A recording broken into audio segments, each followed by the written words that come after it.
Typing coaching centre में विजय का पहला दिन था। वह अपनी सीट पर बैठा टाइप सीखने के लिए नियम वाली पुस्तक पढ़ रहा था। तभी उसकी निगाह अपने केबिन के गेट की तरफ गई। कचरारे नैनों वाली एक सांवली लड़की उसकी केबिन में आ रही थी। लड़की उसकी बगल वाली सीट पर आकर बैठ गई, टाइपराइटर को ठीक किया और टाइप करने में मशगूल हो गई। विजय का मन टाइप करने में नहीं लगा। वह किसी भी हालत में लड़की से बातें करना चाह रहा था। वह टाइपराइटर पर कागज लगाकर बैठ गया और लड़की को देखने लगा। लड़की की उंगलियां टाइपराइटर के रिकॉर्ड पर ऐसे पड़ रही थीं जैसे हारमोनियम बजा रही हो। क्या देख रहे हो? थोड़ी देर बाद लड़की गुस्से से बोली, आपको टाइप करते हुए देख रहा हूँ। यहाँ क्या करके आए हो? टाइप सीखने। ऐसे सीखोगे? लड़की के स्वर में तल्खी बरकरार थी। मेरा आज पहला दिन था, इसीलिए मेरा समझ में कुछ नहीं आ रहा है। आप टाइप कर रही थी तो मैं देखने लगा कि आपकी उंगलियां कैसे पड़ती हैं कीबोर्ड पर। आपको टाइप करते देखकर लगा मैं भी सीख जाऊंगा। यदि इस तरह मुझे ही देखते रहे तो आप यह मनोकामना कभी पूरी नहीं होगी। लड़की फिर टाइप करने में जुट गई। विजय भी कीबोर्ड देखकर टाइप करने लगा।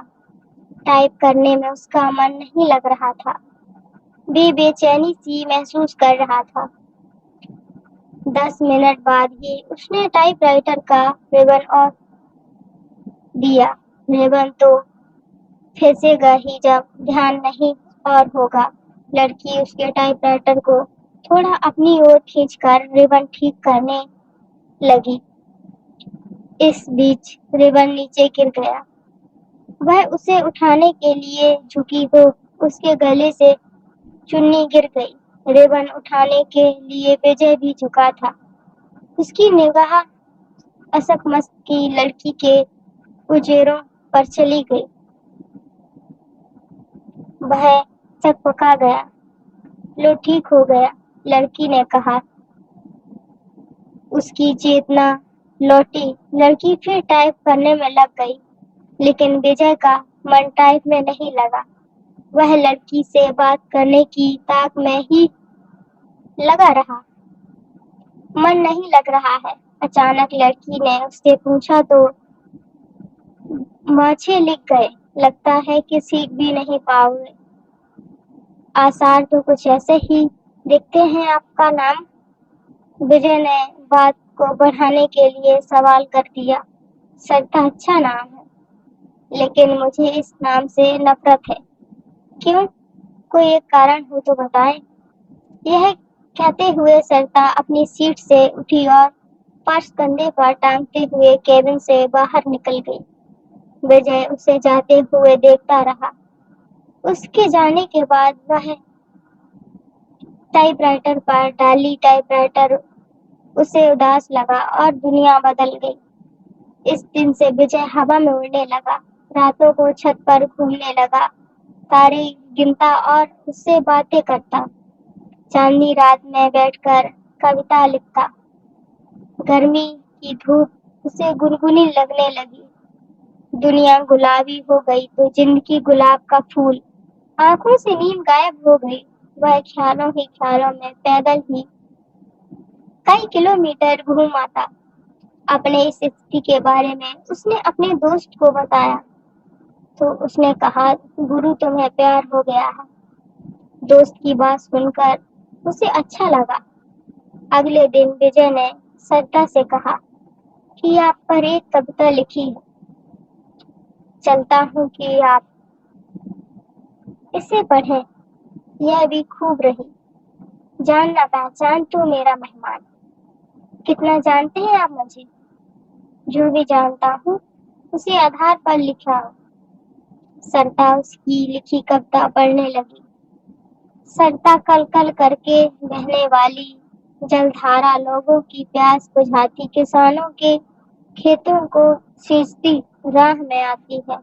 बहुत बाधा फिर भी मिलती है सागर से, उसके प्रेम में सागर साहित्य पर टकराता है। सिर उसके प्रेम की प्रखरता का प्रमाण, पूर्णमासी की रात में उठने वाला ज्वाला घाटा। सरता है तो सागर है, सरता के बिना रेगिस्तान हो जाएगा। सागर सागर के प्रेम में सरता लौटती है पहाड़ पठार और माना निर्मत बाधाओं को।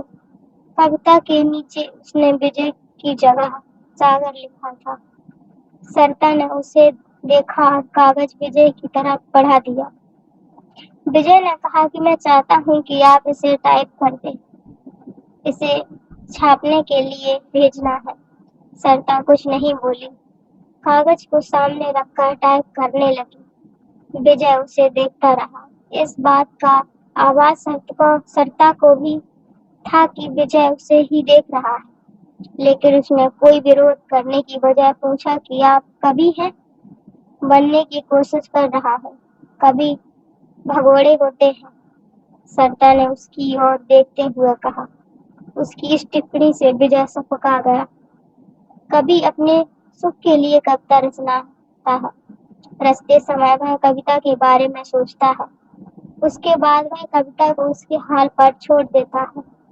कविता जब संकट में होती है तो कवि कविता के पक्ष में खड़ा नहीं होता। यह आप कैसे कह सकती हैं? मैं समझती हूँ कि आदमी की जिंदगी भी एक कविता है। मेरी जिंदगी एक कविता है। मेरी जिंदगी मुझे अच्छी नहीं लगती, इसीलिए कविता भी मुझे अच्छी नहीं लगती। अरे वाह, आप तो कवि हैं। अभी आपने जो कहा वह तो कविता है। कविता नहीं, कविता का प्रलाप है। उसकी वेदना जो उस कवि के कारण उपजी है, जिसने मेरी जिंदगी की रचना की। इतना कहकर सरता केवल से बाहर चली गई। कैसी है यह? विजय ने सरता के टाइपराइटर को देख लगा, जैसे टाइपराइटर किसी शो गीत की रचना में मशहूर हो। प्यार की खुशबू। आज उन्होंने बातें अधिक की। उनके बाद वार्तालाप को देखकर टाइपिंग इंटरव्यू चलने वाला मैडम ने उसके पास आकर कहा कि आजकल तो कुछ काफी खुश हो। सरता बदले से सरता केवल मुस्कुराई। विजय भी मुस्कुराया। तो क्या मेरा प्यार की गंध से भी लग गई?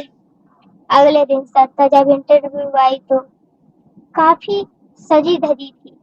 नया गुलाबी सूट पहने थी, बालों का स्टाइल बदला हुआ था।